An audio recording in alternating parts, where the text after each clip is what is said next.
Hi, my name is Chris Morrow at Comic-Con at Home, and I am at the Tin Fish Remotely Connected. The panel is Diversity in Comics, Why Inclusion Matters. Hello. Hey. Hello. Hello, how are you? How you doing? Great. Please introduce yourself and tell us where your home is. Hi, I'm Stanford Carpenter. I'm coming out of Chicago, Illinois right now. I'm a cultural anthropologist, and I'm also on the board for the Black and Brown Comix Arts Festival. Hi, I'm Frederick Aldama. I'm a professor at The Ohio State University. I'm in Columbus, Ohio. Some folks know me as Professor Latinx. I wrote a book on Latinx superheroes in mainstream comics. I write for Comicosity.com, and I'm co-founder and director of SoulCon, Brown, Black, and Indigenous Comics Expo. And my name is David F. Walker, and I'm a comic book writer, co-creator of Bitterroot for Image, Naomi for DC Comics, author of the graphic novel The Life of Frederick Douglass for 10 Speed Press. And I teach part-time at Portland State University. My name is John Jennings. I'm a professor of media and cultural studies here at Riverside, California. And I'm a co-founder of the Black and Brown Comix Arts Festival. I'm also the curator of the Megascope book line for Abrams Comic Arts. Welcome. First, I want to acknowledge David Walker for getting an Eisner Award last night. Yeah. Congratulations. Can you tell us about what it was for? It was for a book called Bitterroot that I co-write with Chuck Brown. Sanford Green is the artist. John Jennings is the editor and curator of the back matter on the book. We always have a collection of essays, and we're in our, I think, second or third year of publication on that. What was it like at Comic-Con at Home getting the Eisner Award? It was, let's see, I was on the phone with Jerry Kraft, who was also nominated, and then all of a sudden my phone started blowing up. I was like, what's going on? And there was all these text messages, congratulations. And I said, oh, well, I guess we won an Eisner here. I'm not sure what for, and I don't even have pants on. So it was, I was at home. That's hilarious. Well, let's talk about the panel. What did you guys discuss, and how did it go? Stanford, you go first. You're the moderator. Well, I mean, what was interesting about the panel was it was a continuation of discussions that we've been a part of for quite some time. One thing that was really nice was everybody on the panel knows each other. So we immediately jumped in and started talking, in part because we recorded the panel right in the wake of the protest having to do with the death of George Floyd. So we found ourselves jumping into that space and talking about, what does it mean to experience diversity in an industry that's very public and very interactive during a quarantine, and then to have this event happen. And that ended up being the theme throughout the entire conversation. I remember that the two most interesting people during that conversation aren't here right now, unfortunately. I was thinking the same. And that's Ché Grayson and Steenz, who maybe they'll be able to join us at the end. Both of them are, in my mind, significantly younger than I am, and it was so interesting hearing their thoughts and their feelings about trying to build a career for themselves in an industry that is very non-inclusive, and it becomes even more non-inclusive for women. And here are these two incredibly talented individuals who have been fighting a double battle, I guess. And for myself, I have to remember that I come from a very fortunate space in this industry, in that I've worked for the biggest publishers, and I've found a certain amount of success, so that even though I still struggle, I'm like, I have it way better than other people. And I sometimes forget that. It's pretty easy for any of us to lose sight of the place of privilege that we occupy in the eyes of someone else. I think another thing too that we were, I think all of us kind of looked at was the different roles that we have as far as like facilitation, all of us in some ways are facilitators to help, the next generation of scholars and artists and writers kind of get into the spaces that they need to be. So I think that was a huge part of the conversation as well, was this notion of being a facilitator or a mediator as well. Yeah. You're on mute. The other really important part of our conversation and our ongoing conversation is making sure to clear these spaces for Latinx, Brown, African American, Black, Indigenous, and other POC creators to be able to come together and at once kind of recognize shared histories, shared present moments, as well as differences, and be empowered together and not be in a position of constantly being divided, right? So that was really powerful as well for us coming together in our conversation. How does someone know when they're buying a comic book, what race someone is or what gender someone is? I mean, how do they actually find, and seek out, to help the cause and to change the world? I mean, one of the things that's interesting is that from the comic, you don't. I mean, what it is you have a set of names. You have a set of names, as the creative team, but you find out. Well, what's interesting is nowadays you can find out by going through social media. It's an interesting question because it was something that that actually I was interviewing Jamal Idle, several months ago, and we were talking about when we first met in the early aughts, we met in 1999, 2001, and I was doing research on Black comic creators, and we had trouble putting together a list of Black comic creators because they weren't pictured. You had to have met that person. And I had spoken to many creators who had been on creative teams where the other team members didn't know they were Black. And so I think that's one thing that's interesting, that in a short period of time, 10 years, social media and the internet has changed it to the point where you can now start to find out by engagement through comic conventions and also through social media. But it's not something that's readily apparent. And I mean, the funny part of my conversation with Jamal was when we recalled the list, there were a whole bunch of people that were on that we didn't put on the list, that if we had been doing it today, we'd be like, oh my gosh, how could you leave that person out, right?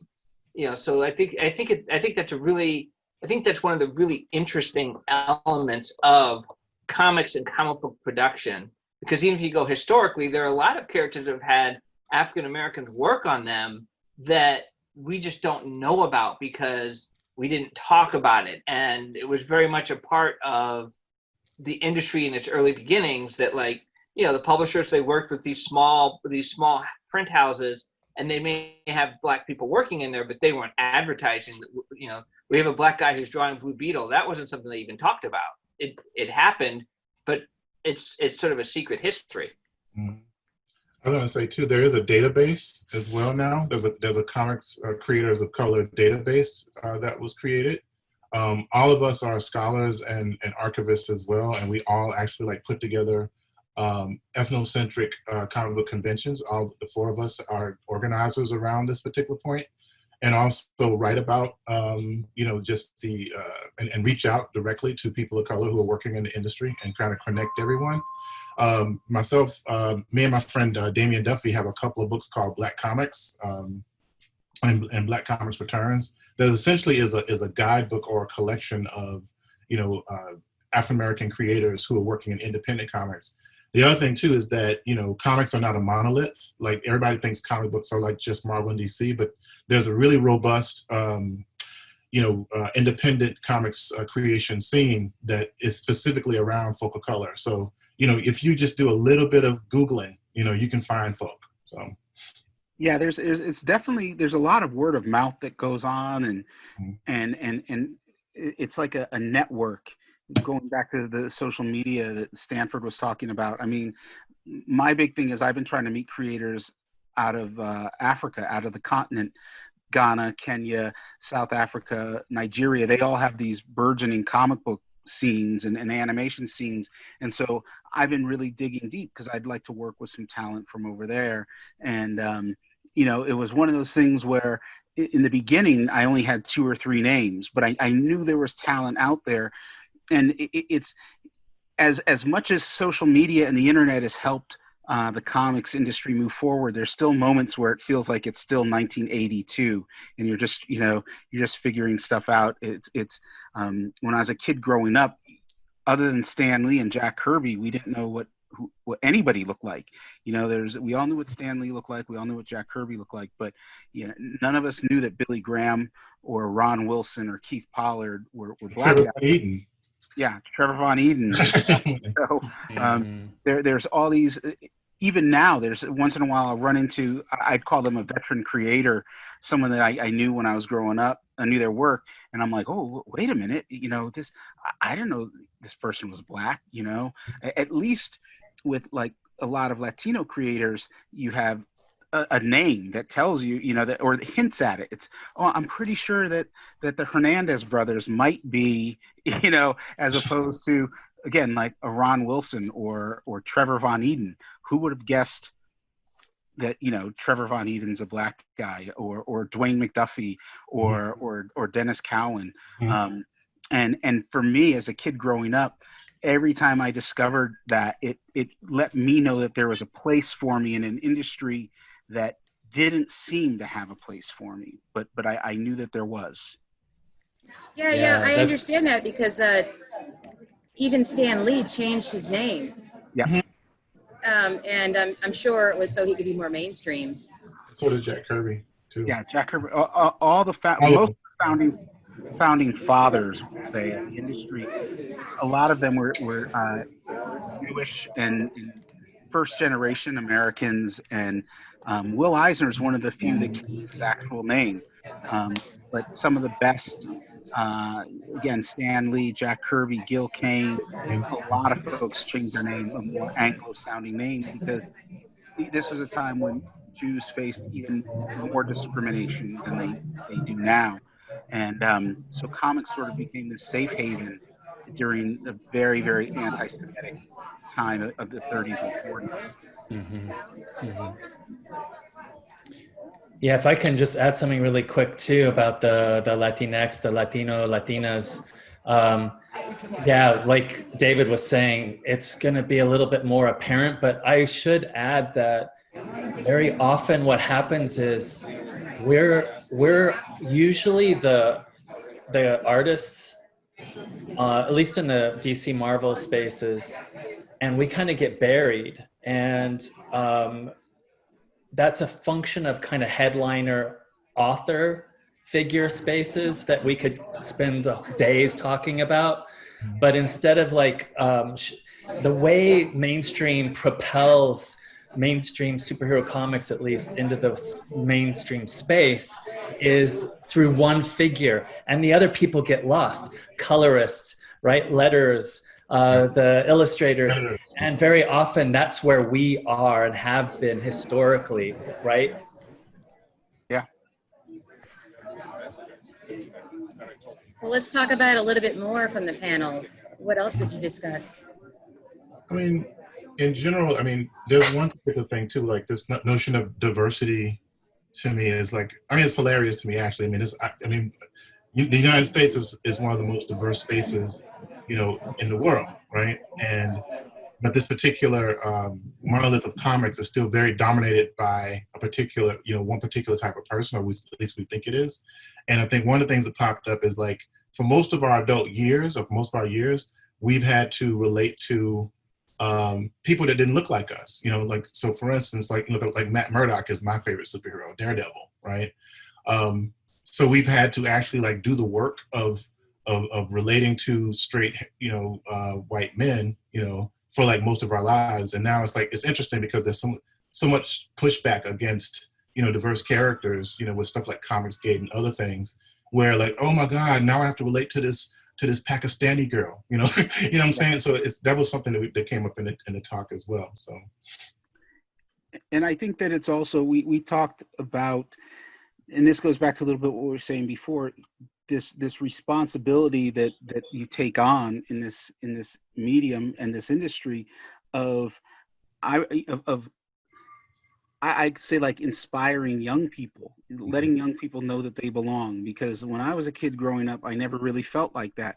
There were very few characters that looked like me. I didn't know of any creators, and so, you know, this is one of the reasons why I go to conventions, and this is why I try to be public and let people know who I am and what I look like, so that they can, so that young people can say, oh yeah, I can do that too, and sort of normalize it, because it really, we still live in a time where there's certain things that aren't normalized. You know, when we talk about the comic book nerd or the comic book geek or whatever, there's still this image that pops into the mind of a lot of people, and that image doesn't include people of color, it doesn't include women, it doesn't include trans folks, LGBTQ. It's very myopic in the view, whereas, you know, anyone who's been to some really well-attended conventions can tell you it's, you know, it's as diverse as it gets. And so, you know, going back to what John says, I cringe when somebody says, you know, oh, I want comics to, I don't want my comics to be corrupted or, you know, by, you know, affirmative action or tokenism. And it's like, you know, shut up. I mean, Paul, I put up with it my entire life, and what you're really saying to me is that you don't view us as human beings, and that's the conversation where, well, let's step outside, and we can get real about it, you know, because I find that infuriating. Spider-Man is one of my favorite characters, and until Miles Morales came along, I had to relate to Peter Parker my entire life. And Miles Morales just like, finally I had someone that I really, I like, he looked like someone that came from my family, you know, and that felt great. And I was in my 40s when that happened. So that's right. You know, unfortunately, like the saying goes, to the privileged, equity feels like oppression. That's kind of like what we're dealing with. The privileged, equity feels like oppression. Like, oh my God, we have like this woman who's now Iron Man. Oh, woe is you. I'm so sorry. So. Right. I always find it ironic, because I look at especially the superhero genre, and I just see power fantasies, right? And the fact that there is this real push amongst some people to make sure that the power fantasy is a white power fantasy. It just speaks volumes, right? That about not just how you see your place, but what place you would allow for other people. You know, I mean, it especially in a medium that hinges on the imagination. You know, I don't see anything wrong with reading and exploring a power fantasy about somebody who's not me, right? Because I want to see what empowerment is to them.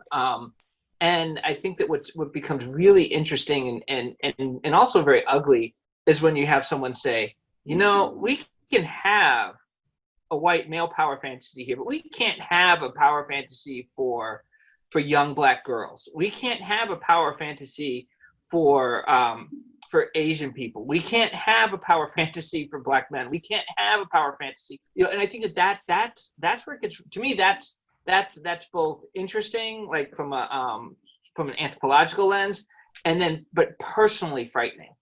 Another thing that we've brought up, which is really important, is one, we're not waiting around for other people to do this stuff. Like we have David picking up the Eisner yesterday, John's with Parable and doing all these amazing things, Stanford up in Chicago curating and doing all of us folks are not waiting around. That said, I just read and interviewed Alex Sanchez, who was the writer on You Brought Me the Ocean, which is the story DC put out, a teen graphic novel about Aqualad.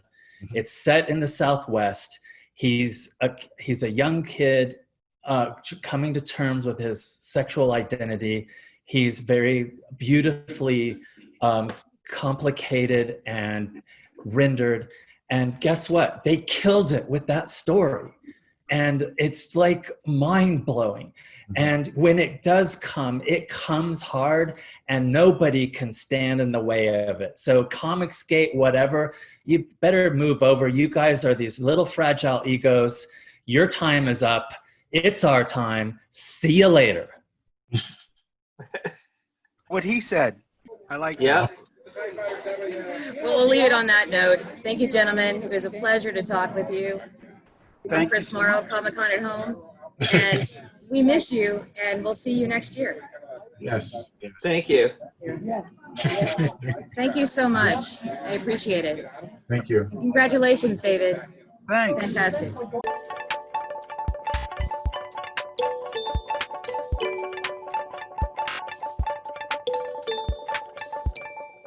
San Diego